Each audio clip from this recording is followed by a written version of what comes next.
of connectivity. G20 leaders chart a fresh trade course, a multinational rail and ports deal, a groundbreaking initiative linking railways and shipping routes from India to the European Union, stretching across the UAE, Saudi Arabia, Jordan and Israel for swifter transit of goods and services.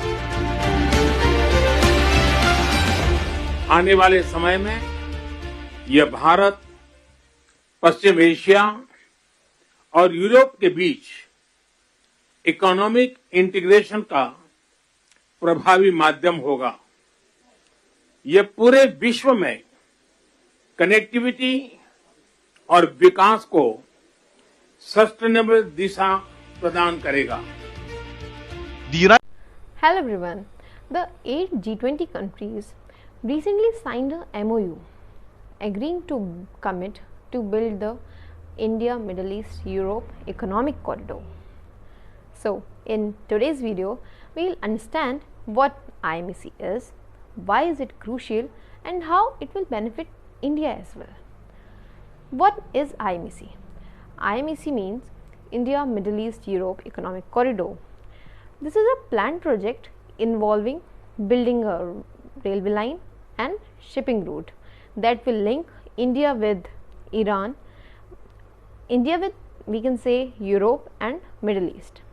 This was announced by leaders of the 8 G20 countries, that is India, US, Saudi Arabia, UAE, France, Germany, Italy and the European Union at the G20 summit, which was held in early September 2023. Now, where will this IMEC go? See, IMEC will have two main components, that is building a railway line and a shipping route. Railway line will link India to Iran, then through Iraq, Syria, Turkey, Bulgaria and Europe. And shipping route will connect India to Gulf countries and then to Europe through Suez Canal. Also, there will be undersea cables for telecommunication and the linking of energy grids, so that we can expand the access of internet as well as the electricity. The 8 countries have just signed the MOU. So, for now, we don't have any timeline and how this project will be financed. But experts say that this project will take at least 10 years to complete and will cost $200 billion.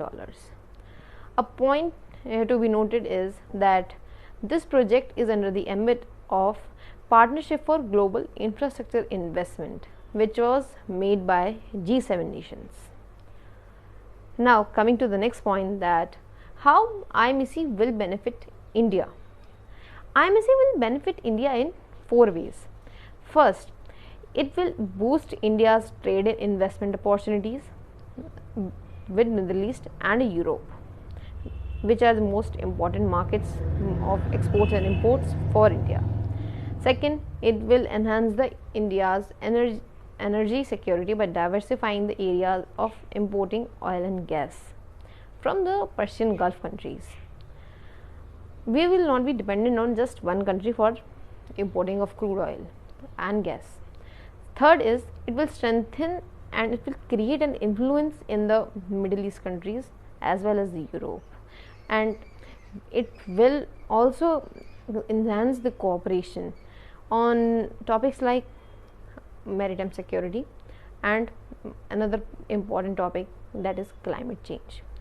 Fourth is, it will create million jobs and will improve the living standards of millions of people living in these continents. Now, the most important question, is this corridor a counter-attack to China's BRI? As said, the IMEC is premature and BRI is not going anywhere. So, we cannot compete with the signature foreign policy of China. But because the major questions regarding the financing and timeline are still unanswered. We don't have any specific answers to these questions, and BRI turns 10 this September, so there's no point to compete or compare with in China's foreign project. Now I will tell you something about BRI, like how it started and how is it working right now. In September 2013, Xi Jinping visited Kazakhstan and proposed building a 21st century maritime Silk Road. He thought of taking two strands connecting China to Central, South, Southeast Asia, Middle East, Europe and Africa, and all this connectivity to be known as One Belt, One Road, and now we call it as Belt and Road Initiative. Under this, China financed the projects like making roads, power plants, railway lines, ports and covering almost all the things. And China financed up to $1 trillion around the world through this project. And guess what? 150 countries have signed the BRI in some form.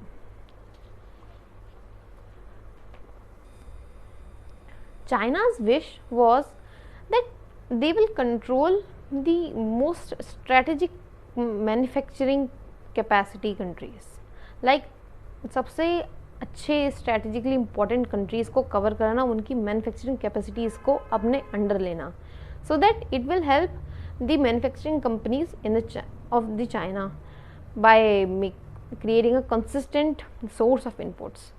Needs to be compared with China, I mean, China does its thing, it's welcome to do it, but I think I as India don't have to do things because China is doing something. I as India have my interests, my rights, my ambitions, my opportunities and my friendships, and trying to do something which the world of commerce has done for 2000 years, which is to take two very important parts of the global economy, Europe and India.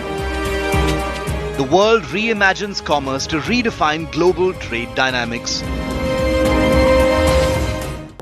And आती रहेंगी, imports आते रहेंगे and काम चलता रहेगा China की factories में.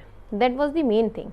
And another point is China wanted to reorient the commerce away from US and the West Europe to boost the Chinese economic growth. People, along with the domestic drivers of the BRI, like as I said above, China would convert this economic hegemony into political hegemony by pressuring the countries not to take any stance against China on sensitive issues.